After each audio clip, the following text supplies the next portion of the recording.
आप देख रहे हैं आईना सच का, सच तो यही है।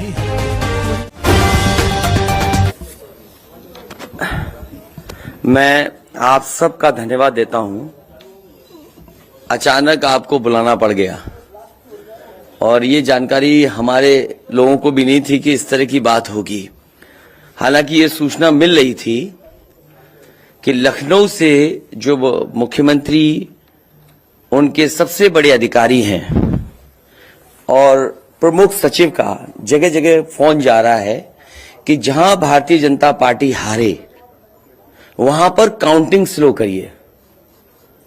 मुख्यमंत्री के प्रमुख सचिव डीएम्स को फोन कर रहे हैं कि जहां बीजेपी हारे वहां पर काउंटिंग स्लो होनी चाहिए।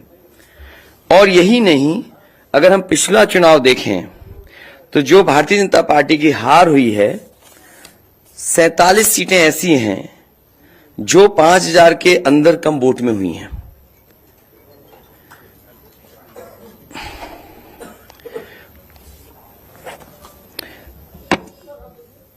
सैंतालीस सीटें ऐसी हैं पिछले चुनाव की जहां पर 5000 वोट के कम फासले से भारतीय जनता पार्टी जीती है। और जो आज देखने को मिला है बनारस में कि जहां ईवीएम्स ले जाई जा रही थीं, एक ट्रक पकड़ा गया, 2 ट्रक लेकर के भाग गए। अगर सरकार चोरी नहीं कर रही थी, ये वोट की चोरी जो नहीं कर रही थी, तो कम से कम बताए कि एक गाड़ी रोक ली, पकड़ी गई, लाइव है, अभी भी हम लाइव देख सकते हैं। 2 गाड़ियां क्यों भागी? अगर कोई चोरी नहीं थी, प्रशासन ने, सिक्योरिटी ने इतना इंतजाम क्यों नहीं किया? इतनी फोर्स है, अभी इलेक्शन की फोर्स गई नहीं है यूपी से, तो आखिरकार अधिकारी क्यों नहीं कर रहे थे? क्या वजह है कि बिना सिक्योरिटी, बिना इतने इंतजाम के ईवीएम्स जा रही हैं? और ईवीएम्स के बारे में ये मानना है कि किसी भी वेयर हाउस में रखी हो या किसी भी स्ट्रांग रूम में रखी हो, तो बिना प्रत्याशी के जानकारी के आप मूव नहीं कर सकते हैं। अगर आपको ईवीएम्स को मूव करना है तो कम से कम जो प्रत्याशी चुनाव लड़ रहे हैं उनकी जानकारी में होना चाहिए। और सोचिए, मुख्यमंत्री आवास से प्रमुख सचिव, मुख्यमंत्री जगह जगह फोन कर रहे हो और डीएम्स को बता रहे हो। ये घबरा गए उसी दिन जिस दिन अखबारों में कुछ जगह आया कि कहीं पार्क की सफाई हो रही है, कहीं घर की सफाई हो रही है। और आप में से वो लोग हैं जो जमीन पर घूमे, जो जमीन पर चुनाव चल रहा है, वो भारतीय जनता पार्टी के खिलाफ था, जनता के अंदर नाराजगी थी। ये जो कल एग्जिट पोल आए हैं, मैं एग्जिट पोल पर बोलना नहीं चाहता था, लेकिन जो एग्जिट पोल आए हैं वो कहीं ना कहीं परसेप्शन ये क्रिएट करना चाहते हैं कि हां, भारतीय जनता पार्टी जीत रही है, जिससे वो चोरी भी करें अगर, वो भी ना पता लगे कि हां चोरी हुई है। इसीलिए अगर हमने वोट दिया है तो मैं अपने नौजवानों से, किसानों से और आम लोगों को कहूंगा कि उतनी हमारी जिम्मेदारी बनती है कि वोट को हम बचाएं। अगर वोट नहीं गिना जाएगा तो लोकतंत्र कहां जाएगा? और ये लोकतंत्र की आखिरी लड़ाई है। मैंने कई बार कहा कि उत्तर प्रदेश का चुनाव लोकतंत्र की आखिरी लड़ाई है। इसके बाद तो जनता को क्रांति करनी पड़ेगी, तभी बदलाव आएगा।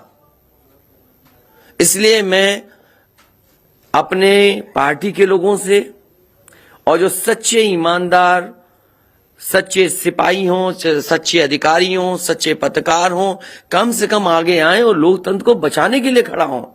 और मैं अपनी पार्टी के लोगों से कहूंगा कि जब तक काउंटिंग न हो जाए तब तक कम से कम ये नजर रखें और लगातार निगरानी रखें कि कैसे वोट बचाया जा सकता है, कैसे जहां पर मशीनें रखी हैं कोई किसी का आना जाना ना हो। ये लोकतंत्र के लिए बहुत ही खतरे का समय है।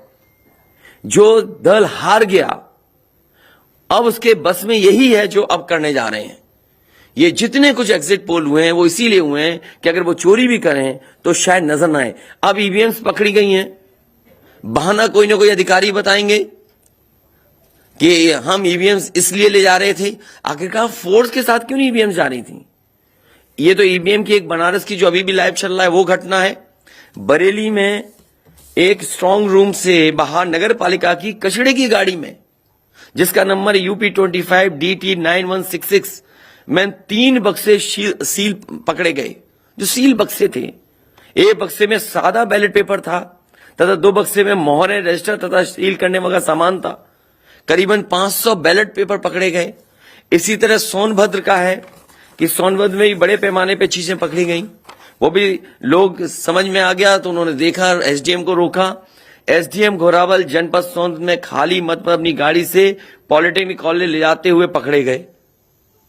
क्या सफाई देगी सरकार?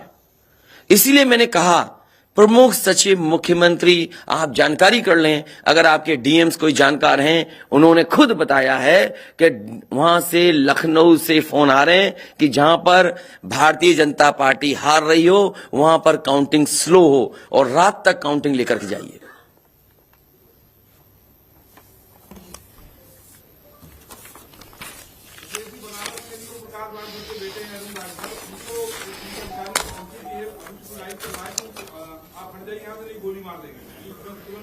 तो मैंने आपसे कहा कि ये लोकतंत्र का आखिरी चुनाव है। इसके बाद तो जिस तरीके से आजादी के लिए लड़ाई लड़ी गई थी उसी तरह की हमें और आपको क्रांति करनी पड़ेगी। मैं तो अपने नौजवानों से अपील करूंगा कि जहां किसान इतने साल बैठे रहे तब सरकार झुकी।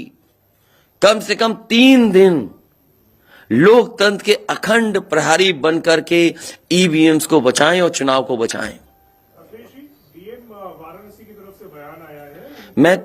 मैं किसी डीएम का इसलिए नहीं मानूंगा। डीएम कौन होता है?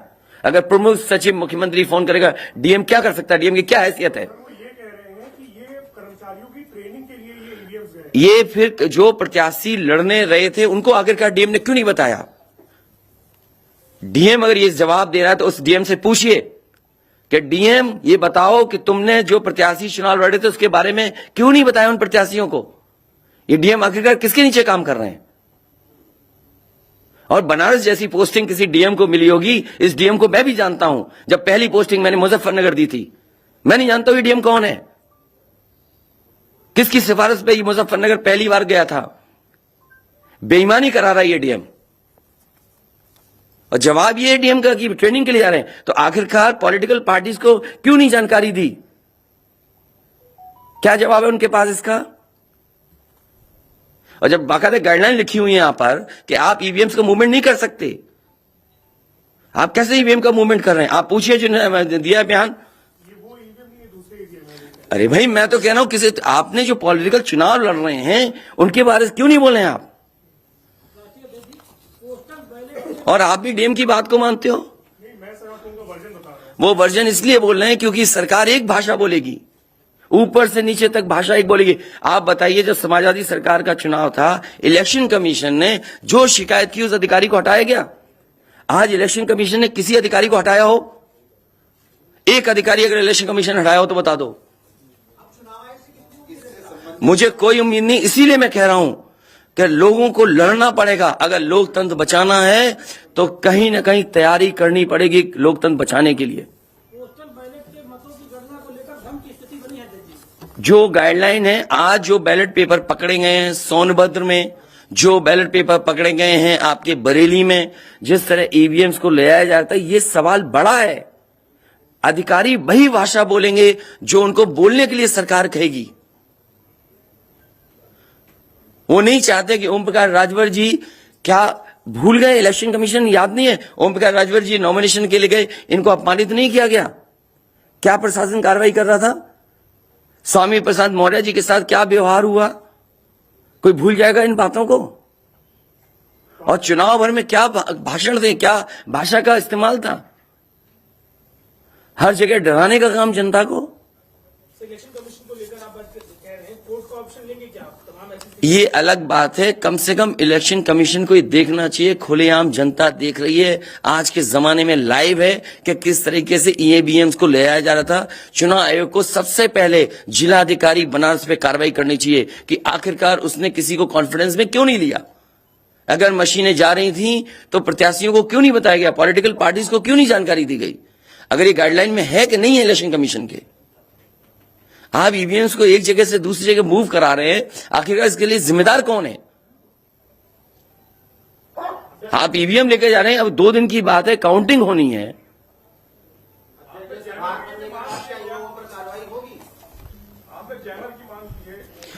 जैमर इसलिए कि कई लोग आशंका इस बात की व्यक्त कर रहे हैं कि हो सकता है कि टेक्नोलॉजी ऐसी हो जहां पर मैनिपुलेशन किया जा सके, इसलिए कहीं ना कहीं देखा जाना चाहिए इस बिंदु को भी। भारतीय जनता पार्टी के नेता लगातार कह रहे हैं कि ओम प्रकाश राजभर हो, स्वामी प्रसाद मौर्य हो, संजय चौहान हो, या जो कहें कि आपके साथ जो लोग आपके चुनाव में आपके साथ आए, आपके साथ चुनाव लड़े, उनको चुनाव नहीं जीतने देंगे, उनको चुनाव किसी भी कीमत पर हम हराएंगे। तो यही तो तरीका, जो लड़ रहे हैं उनके बेटे ही तो लड़ रहे हैं चुनाव, जहां की ईवीएम्स पकड़ी गई हैं। और भविष्यवाणी एग्जिट पोल में कैसे आ सकती है। पॉलिटिकल लीडर्स जो बातें कहें, सत्ता के लोग बैठे हुए, वो एग्जिट पोल में कैसे दिखाई दे रहा है। प्रशासन और सरकार की जो चोरी है इसमें एग्जिट पोल के टेलीविजन चैनल शामिल है।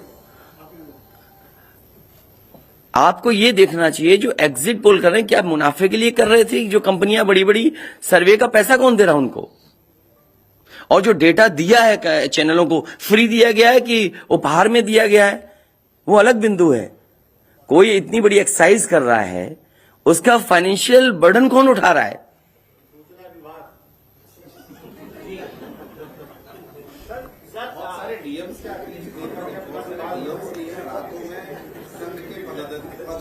ये तो बातें, ये सच कह रहे हैं आप। जो बात, ये जो सवाल के रूप में जानकारी दे रहे हैं, ये सच्चाई है।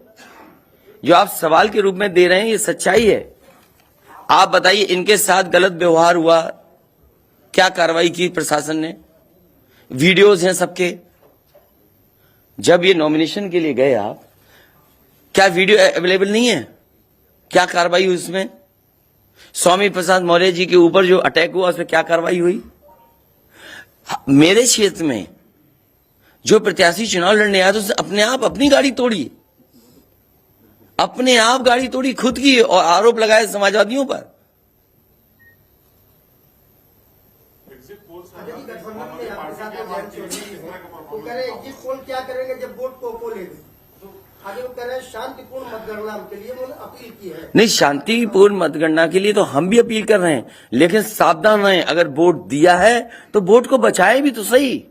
अगर ईवीएम्स खुली सड़क पे इस तरह जाएंगी, आप क्या उम्मीद करोगे। आपके बैलेट पेपर पकड़े जा रहे हैं। आपके लखनऊ में ही एक गाड़ी पकड़ी गई थी, उसके अंदर क्या क्या था। वो कहते वो तो हर गाड़ी में टूल बॉक्स होता है, तो टूल बॉक्स में इतना बड़ा हथौड़ा थोड़ी होता है कि आप ताला तोड़ दो। आगे जब कहना है कि अगर वोट दिया है तो वोट बचाएं। वोट बचाने के लिए कहीं ना कहीं हमें एक अखंड प्रहरी की तरह काम करना पड़ेगा। और अगर हमारे किसान इतने दिनों बैठ सकते हैं, अब तो 3 दिन की बात है, 3 दिन तो बैठना ही पड़ेगा। नहीं तो ये प्रशासन के लोग बैठ करके चोरी करा देंगे, और मामूली चोरी है वोट की। ये लोकतंत्र के साथ है। लोगों को ये भूलना नहीं चाहिए आपके पड़ोसी देशों में क्या हो रहा है। इसलिए मैं ये भी गाइडलाइन पढ़ना चाहता हूं कि जो ईवीएम के मूवमेंट के लिए जो मुझे जानकारी मिली है, वो मैं आपसे पढ़ना चाहता हूं कि all polled EVMs and all reserve EVMs after the poll shall be under cover of arm forces, arm police at all times. Reserve EVMs should also be returned at the same time when the polled EVMs are returned at the receipt center. Reserve EVMs shall not be kept in the strong room meant for polled EVMs. They shall be kept in another strong room meant for keeping reserve EVMs. It must be ensured that all reserve EVMs are also deposited in the strong room meant for reserve EVMs at the same time when the polled EVMs are deposited in the strong room meant for the polled EVMs. तो EVMs के लिए बिल्कुल clear कहा गया है कि कैसे क्या होना है। और भाई जांच भी कौन करेगा? अगर डीएम जांच करेगा तो क्या उम्मीद करोगे आप उसके लिए? सवाल है कि अब इसके आगे क्या आप अब क्या करेंगे? इसके आगे जो पॉलिटिकल पार्टी हम तय करेंगे क्या करना है। अगर हमें कोर्ट का भी सहारा लेना पड़ेगा, लेकिन उससे पहले हम अपने पार्टी के कार्यकर्ता नेताओं और जो हमारे सच्चे पत्रकार, सच्चे पुलिस फोर्स में लोग हैं या वो लोग हैं, उनसे भी मेरी अपील होगी कि कम से कम लोकतंत्र को बचाने के लिए आगे आए।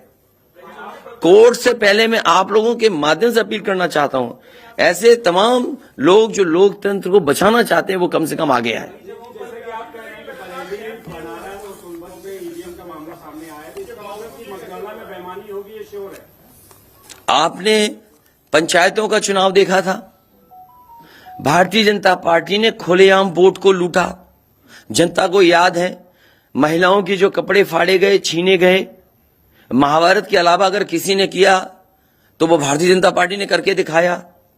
क्या कार्रवाई की गई उस समय बताइए? इलेक्शन जो आपका स्टेट इलेक्शन कमीशन है, शिकायतें हुई, क्या कार्रवाई हुई उनके ऊपर? क्या कार्रवाई हुई पुलिस के ऊपर? क्या कार्रवाई हुई उन लोगों जिन्होंने वोट को छीना? इसलिए मैं अपील करता हूं आपके माध्यम से, जो सच्चे पत्रकार हैं, सच्चे अधिकारी, पुलिस फोर्स, लोकतंत्र को बचाने के लोग सामने आए, जिससे लोकतंत्र बचाया जा सके। माननीय मुख्यमंत्री जी, ये जो घटनाएं हो रही हैं, ये हताशा और निराशा आपकी जो है वो पराकाष्ठा है। आप क्या ऐसा कुछ होगा क्या समाजवादी? मैं नौजवानों से विशेष अपील करूंगा, और इसलिए अपील करूंगा, मैंने वो तस्वीरें देखी कि नौजवान वोट डालने के लिए लोकतंत्र में कैसे निकल पड़ा।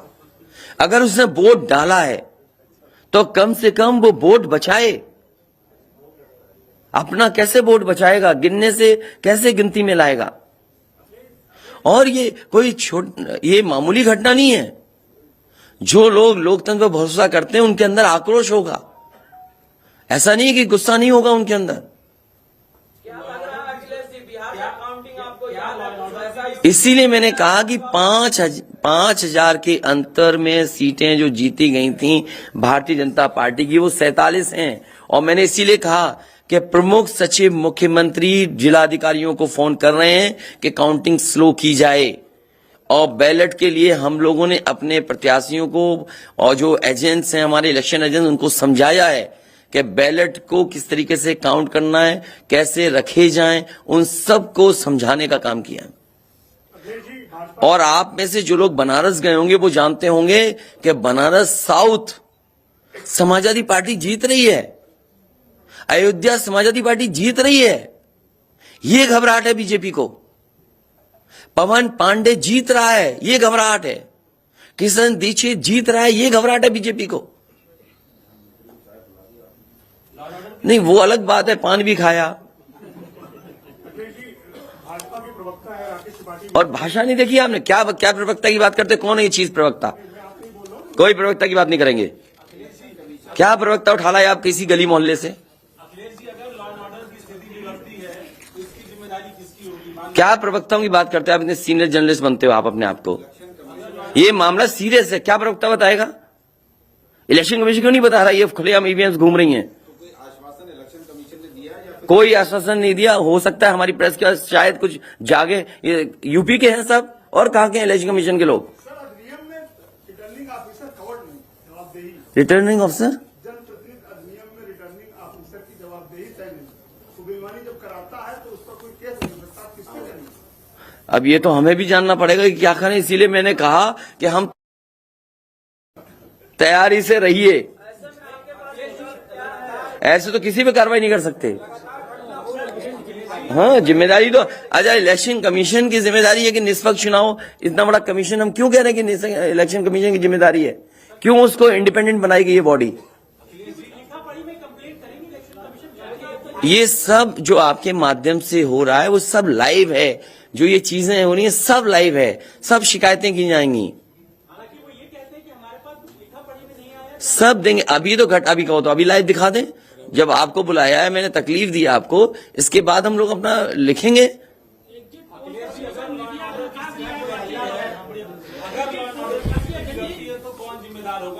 इलेक्शन कमीशन जिम्मेदार है इसके लिए। ईवीएम्स खुलेआम जा रही हैं, बैलेट पेपर कूड़े के डब्बे में पकड़े जा रहे हैं, गाड़ी का नंबर हम बता रहे हैं आपको, एसडीएम लेकर के जा रहा है। और मैं तो कहूंगा कि चुनाव हमारे जितने भी समाजवादी लोग हैं कानून व्यवस्था को मानते हुए शांतिपूर्ण रहें, लेकिन जिम्मेदारी सरकार की भी तो है। ये जिम्मेदारी इलेक्शन कमीशन की नहीं है, सरकार की नहीं है। आप अगर पूरी सुरक्षा के साथ उन ईवीएम्स को ले जाते, जो प्रत्याशी चुनाव लड़ रहे हैं उनकी जानकारी भी लेकर के जाते हैं, तो किसको आपत्ति थी? ये तो पकड़ी गई हैं। अगर चोरी पकड़ी गई है तो चोरी पकड़ी को पे आप कानून व्यवस्था की बात करोगे? आप तो नहीं सुनी जाएगी। तो समाजवादी पार्टी हर रास्ते को अपनाएगी जहां पर लोकतंत्र को बचाया जा सके। वो जरूरी है। जहां जहां चुनाव हुए हैं, बंगाल में, तमिलनाडु में या किसी भी प्रदेश में, प्रत्याशी और उनके लोगों ने जगह जगह बैठ करके दिन रात पहरा दिया है। अखिलेश जी, निष्पक्ष तरीके से अगर चुनाव होता है तो समाजवादी पार्टी कितनी सीटें आने की उम्मीद है? मैं अभी भी कह रहा हूं, टारगेट हमारा फिक्स था। हमारा गठबंधन 300 के करीब पहुंच जाएगा। सर 5 साल से आपकी सरकार रही है, 75 जिले हैं सर, उसमें ऐसा कोई आईएएस अधिकारी या कोई अधिकारी हो सर जो यहाँ से शासन से फोन किए जा रहे हैं सर, जैसा आप कह रहे हैं? मुझे तो अधिकारी नहीं बताया ना। कोई अधिकारी का सर नाम लीजिए सर, मतलब जो लोग नहीं, मैंने नाम लिया प्रमुख सचिव मुख्यमंत्री का, जिससे मुझे जानकारी मिली। उसका नाम कोई नहीं बता सकता। हाँ, मुझे इलेक्शन कमीशन अगर कहेगा तो मैं नाम बताऊंगा। अरे हम सरकार चलाएंगे, हमें हमारे इतने भी अधिकारी नहीं होंगे? क्यों नाम बताएं चाहने वालों का? अरे तुम में चाहने वाले बैठे, किसी का नाम ले लूंगा मैं? तुम्हारे लोग अलग से मुझे मैसेज करते हैं, नाम ले दूं? अब तुम नहीं, वो हमारे दुश्मन हो तो हम क्या करें तुम्हारा? सोशल मीडिया प्लेटफॉर्म में अरे बहुत सारे हैं जो हमें पर्सनल मैसेज भेजते हैं, तो क्यों नाम उनके ले दूं मैं? क्या चीज? अरे नए हो पत्रकार यार, बहुत सीनियर नहीं हो तुम। अपना परिचय दे दो, सब जान जाए आपको। जाने कौन सा एनबी है? सोशल मीडिया प्लेटफॉर्म ने एग्जिट पोल को नकार दिया है। सोशल मीडिया इसीलिए मैं कह रहा हूं आपसे कि एग्जिट पोल है कि जो चोरी करी जाए उसको ढका जा सके।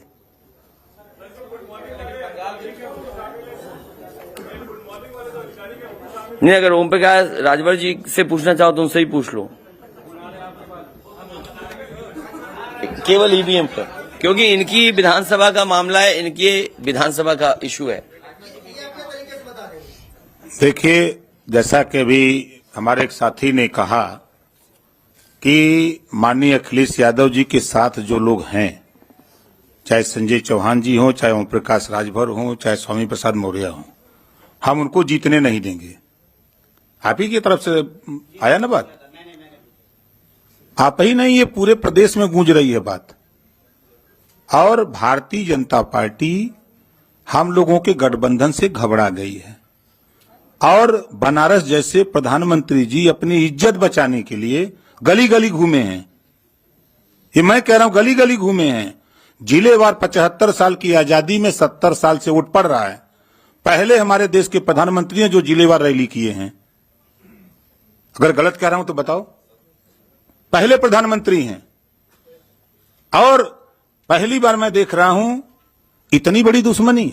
मैं उसी दिन कहा था जिस दिन नामांकन के समय जिलाधिकारी और वहां के कमिश्नर की मिली भगत से जब 3 लोगों की एंट्री है नॉमिनेशन कक्ष में, तो सैकड़ों गुंडे वहां कैसे पहुंच गए? पहले सवाल वहीं खड़ा होता है। उसी दिन मैंने कहा था आप लोगों के सामने पेश करके लखनऊ, डीएम बनारस और कमिश्नर के होते हुए निष्पक्ष चुनाव नहीं हो सकता। आज खुलासा हो गया। जब चुनाव आयोग की गाइडलाइंस है कि चाहे खाली ईवीएम हो चाहे कोई ईवीएम अगर वहां स्ट्रांग रूम से निकालना है तो वो वहां चुनाव लड़ने वाले उम्मीदवारों को सूचना दे, तब उसके बाद वो वहां से ले जा सकता। और प्रशासन की निगरानी में। और 3-3 गाड़ियां भाग रही हैं। शायद हमारे लोग वहां नहीं होते। 2 गाड़ी तो चली गई, एक गाड़ी जबरी जब खड़ा हो गया किसी तरह जान बचा के तो रोका, तुरंत उसके चारों टायर का हवा निकलवा दिया हमने। निकालो नहीं तो ये भी ढकेल के लेके चले जाएंगे। वही देखिए दिख रहा है ना, इतनी ईवीएम मशीनें कैसे वहां आई? सवाल तो इस बात का है। तो देखिए वहां के जिलाधिकारी और कमिश्नर जो वहां हैं, इन पे हमारा खुद भरोसा नहीं है। और जाको राखी साइया मार सके न कोई, बाल न बाका कर सके बैरी जग सारा हो। 10 मार्च को 10 बजे देख लीजिएगा। पहले राउंड की जब बैलेट पेपर की गिनती होगी पहले चक्र की, तो समाजवादी पार्टी गठबंधन का रुझान जो आएगा वो 400 सीटों का आएगा। 400 से भी ज्यादा आ सकता है। आपके सामने 10 को देखिएगा, रुझान जो बैलेट पेपर का आएगा वो 400 से भी ज्यादा आएगा। लेकिन भारतीय जनता पार्टी घबराहट है। वो लगे हैं कि ईवीएम से हेरफेर कर देंगे, तो हम लोग भी वहां लगे हैं ईवीएम ठीक करने में। हम लोग भी घेर ही लिए हैं, नहीं थे तो लेके भागी गए थे। तो इनसे हम लोग डरने वाले नहीं है। हमारे गठबंधन के सभी नेता कार्यकर्ता, हमारे सभी साथी लगे हैं। पूरी किलेबंदी है। जो भारतीय जनता पार्टी की सोच है, ये एक कदम चलते हैं तो हम 10 कदम आगे निकल के चलते हैं। हम इनको 3 साल पहले ही बता दिया कि सत्ता से बेदखल करूंगा। आप लोग भी नहीं मान रहे थे कि मान रहे थे? नहीं मान रहे थे। और आज प्रश्न खड़ा हो गया ना। मैंने कहा 27 अक्टूबर 2021 को कि माननीय अखिलेश यादव जी को मुख्यमंत्री बना के दिखाऊंगा। और 10 मार्च को देखिएगा जब टीवी पर चलेगा आप लोगों की स्क्रीन पर, तब समझ में आ जाएगा सबको। यही हताशा और निराशा है कि ईवीएम जो है ये इधर उधर कर रहे हैं, लेकिन कुछ कर नहीं पाएंगे। हम लोग भी अलर्ट हैं। प्रकाश जी, आपके बेटे अरुण राजभर है, वहाँ बनारस में खड़े हैं, लाइव आ रहे थे, अभी भी चल रहा है लाइव। वो उन्होंने आरोप लगाया कि पुलिस के एक अधिकारी को कह रहे हैं कि अगर इतना बवाल करोगे तो गोली मार देंगे तुम्हें। देखिए, धमकाइयां चमकाइयां न पाइयां तब भाग जाइयां ठीक है। ये क्या गोली मारेंगे? वो अपने झंखे दरोगा या सीओ, कोई भी अधिकारी जो ये कह रहा है वो अपने पहले झंखे। वो जिस दिन गोली मारेगा वो कहां रहेगा? धरती पर न रहेगा। ये ओम प्रकाश राजभर हैं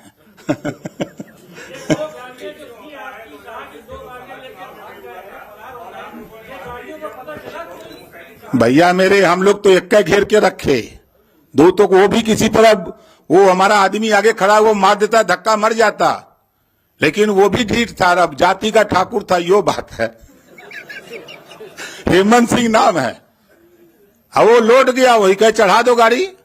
और जो गाड़ी रुकी तब तक उसके साथ 4 लोग थे, तो पहले साइकिल उससे गाड़ी का हुआ निकाले कि कहीं ठेल के आगे न बढ़ा दें।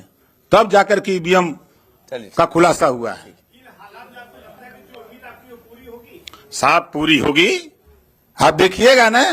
आप लोग चिंता मत करिए, चिंतन करिए।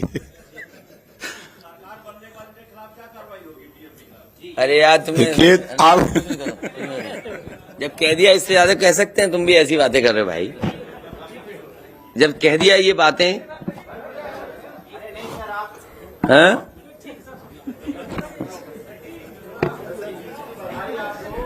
नहीं, अभी मत जीत की बधाई दो। अभी जीत की बधाई हम लेंगे और मिठाई भी बांटेंगे आपको। और देखिए, एग्जिट पोल आ गए, बीजेपी वाले मिठाई का ऑर्डर नहीं दे पाए। हैं? क्या बीजेपी का? नहीं, हम तो खिला ही रहे, कल से ही खिला रहे हम तो। हाँ, हम तो कल से खिला रहे मिठाई। और ये लाइव फिर दिखा दो। अभी लाइव चल रहा है ना। बताइए, अगर अभी तक लाइव चल रहा है, पिछले कितना टाइम? आधा घंटा, 45 मिनट हो गया, उससे ज्यादा टाइम हो गया, अभी तक प्रशासन वहां पर अपनी मशीनें लेने नहीं आया। आप सोचिए आप। तो इसका मतलब यह है कि वो डरे हुए हैं कि चोरी कर रहे थे, पकड़ी गई।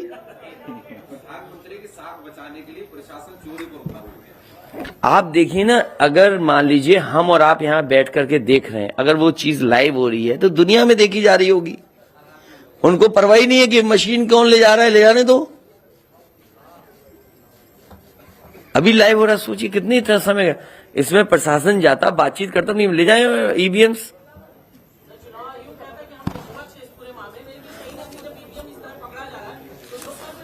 इसीलिए तो मैं कहता हूं, सच्चे पत्रकार भी हमारी मदद करें, सच्चे अधिकारी मदद करें, सच्चे जो लोग हैं, जो अगर आज नहीं तो कल अफसोस होगा।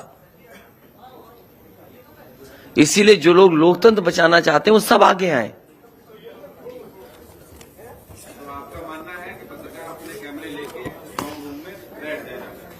न पत्रकार बैठे, लेकिन कम से कम आवाज तो उठे। चलिए, बहुत धन्यवाद आप सब लोगों का, बहुत धन्यवाद। दोस्तों, अगर आपको हमारा ये वीडियो पसंद आया हो तो इस वीडियो को लाइक करें और हाँ, चैनल को सब्सक्राइब करना ना भूलें।